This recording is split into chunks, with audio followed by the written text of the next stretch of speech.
So, folks, we got to talk a little bit about AI. As we've been doing quite a bit recently, because the problems AI seems to be generating keep getting bigger and bigger. And that isn't going unnoticed, right? It's not going unnoticed by the general public, and the only group of people that seem to not notice how disliked AI is are supposed AI experts, that most of whom are employed by massive AI companies and have a financial incentive to be overly optimistic and promising regarding their company's technological capabilities. Well, here's some recent survey data, courtesy of, I believe, Pew Research. Here is the gap between what experts think and say about AI and what the average population thinks about AI. This is what, experts believe is very positive, the effects AI is going to have that are very positive. AI experts say it is going to have a very positive effect on how people do their jobs, by 73% of them say that. 23% of average adults say the same. Like, the gap here between how positive people are on AI is huge. Because your average adult in the United States is not thinking that AI is going to make their jobs easier or better. Less than a quarter of US adults think that AI is going to make their job easier. Who are these AI experts exactly? I mean, they are people who are experts on the technology in the field, working for these companies, etc. Or analysts of AI, I suppose. The gap only closes when the experts think less of AI. Yeah. The news people get and elections. God, the lowest positive reception among the general US adult population regarding AI is when it comes to personal relationships, because people, turns out, want to have personal relationships with other people, not like fucking box that they hold in their hand. I mean, wowie, look at this. About 3/4 of AI experts think AI will likely benefit them personally, much higher than the share of US adults. 76% of AI experts believe it will benefit them personally, whereas 24 believe of average US adults believe it will benefit them personally. But overwhelmingly, US adults are inclined to believe that AI is going to harm them and their jobs. I hear from more people who think they're going to be replaced by AI to increase profits. I mean, the thing is, the mechanisms of finance that already work are encouraging companies to fire their workforces and to replace workers with AI, even if that AI doesn't work. Because in the short term, investors are dumb and are going to say, you've reduced overhead costs, you've reduced labor costs, and you have therefore bigger profits for this year or this quarter. Well, look at this massive payout we're all going to get. Excellent job. Because they aren't thinking about, the next year, the next 5 years.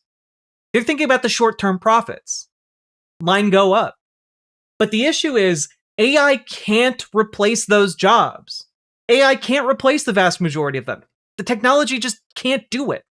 And so what's going to happen is you're going to see a lot of companies start to fail, start to be unable to do their jobs. Our investor economy is genuinely evil. I mean, it's genuinely destructive. And I think the effects are evil, but the system is doing what it's set up to do. It's not the system is just, it's neither good nor evil. It is doing what it does. This is the inevitable outcome of what this system was built to do, which is to maximize profits. And when you build a system to maximize profits, it is going to, come at the cost of people. It always has. And we're on the receiving end of the short end of that stick, and obviously it has evil effects on us. But I think we need to get away from the idea that the people in corporate boardrooms are sitting around going, yes, yes, like they're not sitting around cackling evilly with each other, because the system also abstracts the pain and suffering that it causes, right? And the system itself is just doing what it does without like a moral dedication to evil. It's just that what this system does is it hurts the vast majority of us to enrich a tiny minority of us. And yeah, what I want to try and get away from the idea of like CEOs as cackling maniacal villains, largely because they're too stupid to do that. And also because one of the ways capitalists defend capitalism is by trying to say, well, look, no one's trying to make people poor. Capitalism is there to buoy all the boats. Except that that's just not how the system works. The system works by abstracting and abstracting and abstracting and abstracting until people become numbers.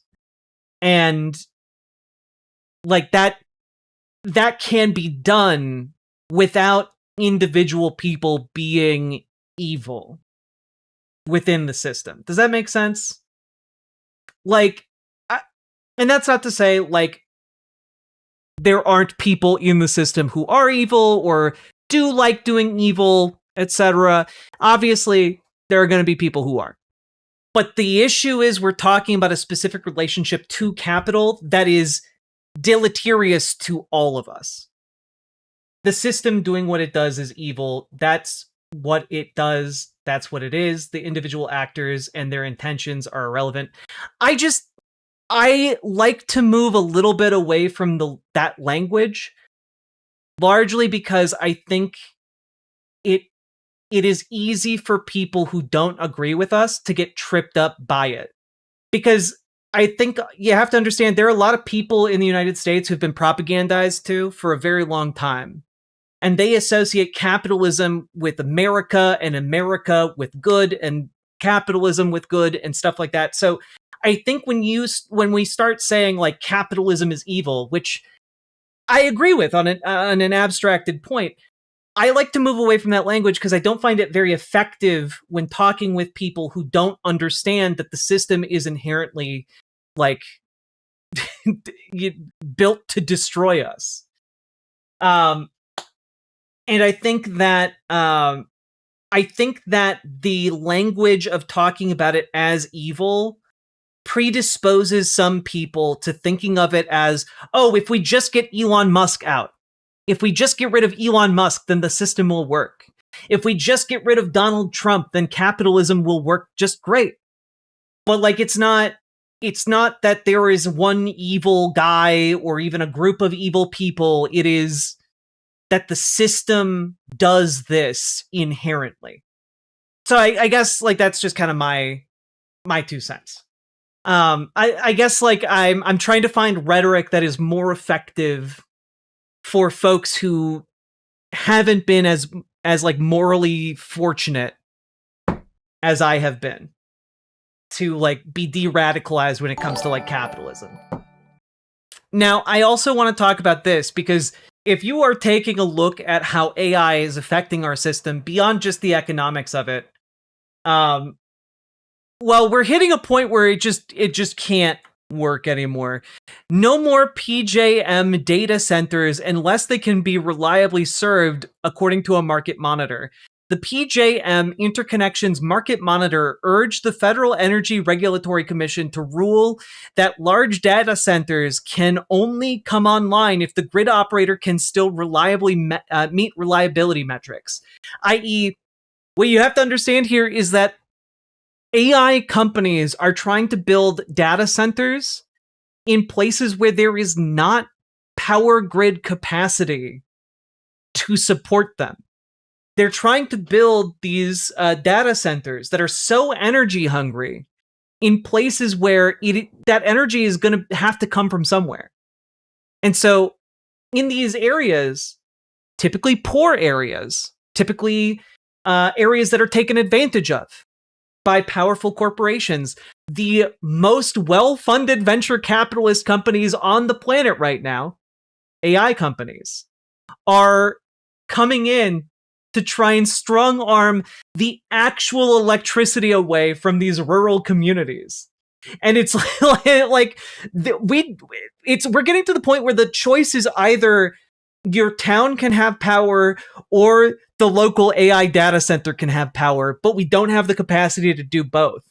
And for these AI companies, they're going to be arguing that, oh, well, obviously the moral good is to give the power to the AI data centers because they're so much more profitable than these towns. Like we're getting to literal Captain Planet villain plot time. Exactly, Dubs.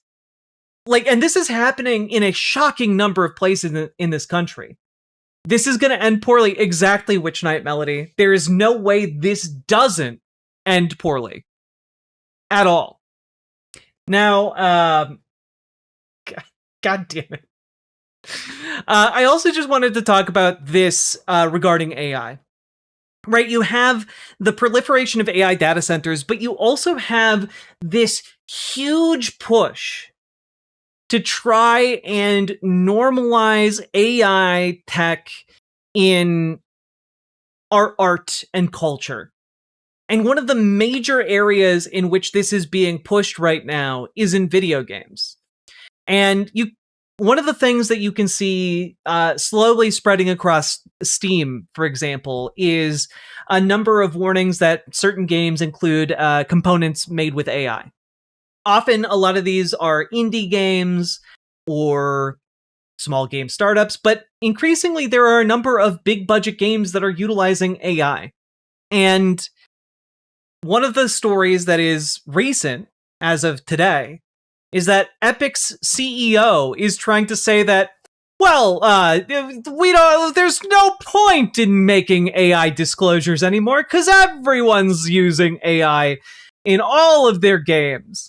And the reason Epic's CEO, Tim Sweeney, is saying this, it's because Epic wants to cut down on development costs. All these big corporations are looking at AI, smacking their lips, and thinking, this is a way we can cut costs. Because guess what, guys? I don't know if you know this. A lot of video game companies get bought out by venture capital. The publishers are trying always. The relationship between the publishers and developers is always dedicated towards cutting costs to try and maximize their profits. You know? And like Tim Sweeney's arguing against people being informed about the products they buy.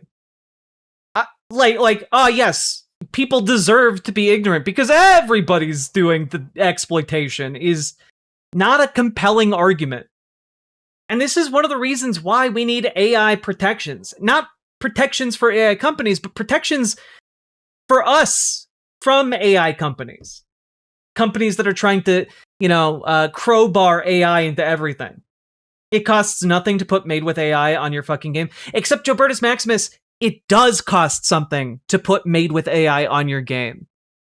Insofar as games that have that label on them sell less copies. Because it turns out people don't want to buy AI slop. Which is how people perceive games that utilize AI at this point. It's it's causing them to lose sales, which is directly why Epic wants to not have those labels on there anymore. It's bizarre. I mean, like, look at him go. Tim Sweeney over here. Agreed, the AI tag is relevant to art exhibits for authorship disclosure and to digital content licensing marketplaces where buyers need to understand the rights situation. It makes no sense for game stores where AI will be involved in nearly all future production. As somebody who's covered video games for a while now, I can guarantee you that there are going to be independent game developers that are not ever going to touch Not ever gonna touch AI. Like, nah. Get that shit out of there. India is the way to go, it seems. It always has been. And I'm a little worried, guys, because far be it from me to paint a leader of a major world religion in a positive light, but guys, I think the new pope might be cooking here. I think new pope might be cooking a little bit. Even God is worried about ChatGPT.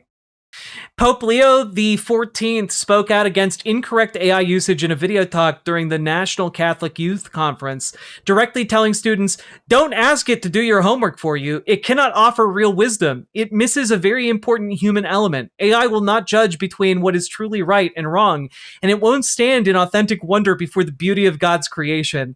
And I do have to say, I do think that is a great quote.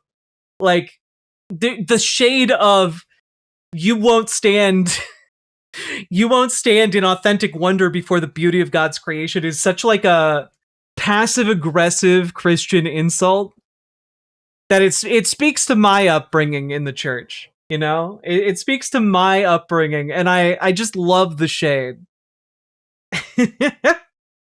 Not to be that guy, but there are some indie devs. Yes, I mentioned that indie devs use AI, Danny boy. Like, what I said was there are going to be some indie devs that don't use AI. Not all indie devs are going to be free of sin. It's okay. I understand. I'm a little cranky.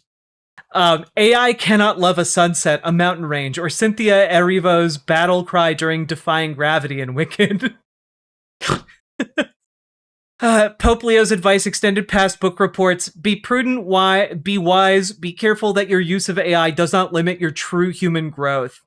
Use it in such a way that if it disappeared tomorrow, you would still know how to think, how to create, how to act on your own, how to form authentic friendships. AI cannot ever replace the unique gift that you are to the world. And like, damn, Pope kind of spitting though. You should watch the Pope Brave. Pope Brave was great. Can we just Pope Brave? We got a video.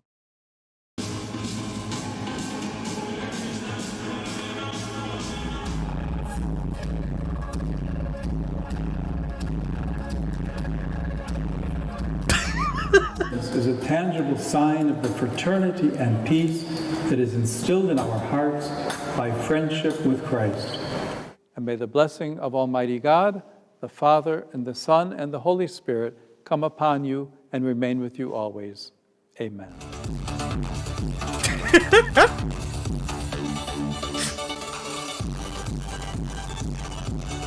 This is for our beloved Pope, Archbishop Robert. Come.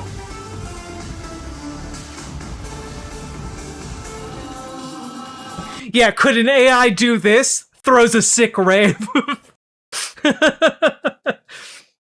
Oh, God. I just, we live in unprecedented times. The world seems unhinged in all its corners. And, no matter how good a pope is, there's still a pope, and I'm still gonna disagree with them on many, many things. But, I think we kind of got, we got as far as popes go, a relatively cool pope. Anyway, AI bad, maybe pope good, and if you're using AI to do your book reports, that's haram in Catholicism. There we go, nailed it. If you got anything out of this, remember to like, comment, and subscribe. Do the things that help the channel grow. Consider supporting the stream financially. We didn't get Papa Pizza Balla. It's okay. Papa Pizza Balla will have his shot in 30 years when he's 146. Sake Tanuki, thank you for the 2 tier 1 subs. And also consider supporting the stream with your subs, your memberships, your super chats, etc. Very much appreciated, y'all. Final dono. I just bought a set of IO and my first dress. Oh, I just hell yeah. took my measurements, but kinda in a makeshift way. But worst case scenario, I'll have an immediate goal to lose weight. Not smart. Thank you for the $35 dono. And also, I hope that you enjoy the set of Imogene Olivia. And if folks are interested in trying Imogene Olivia for themselves, it's gender euphoric lingerie made for trans femmes or just anyone who wants to feel feminine, but it's designed and intended from the ground up for trans femmes. You can check it out. There's a link down below in the doobly-doo, ImogeneOlivia.com. With that, let's keep on going, folks. Riverboat Jack is going to town. All the viewers gather round. Twitch and YouTube is where she streams. All that content is bursting the seams. Politics, dating, plenty more. Her sense of fashion you'll adore. So grab your stuff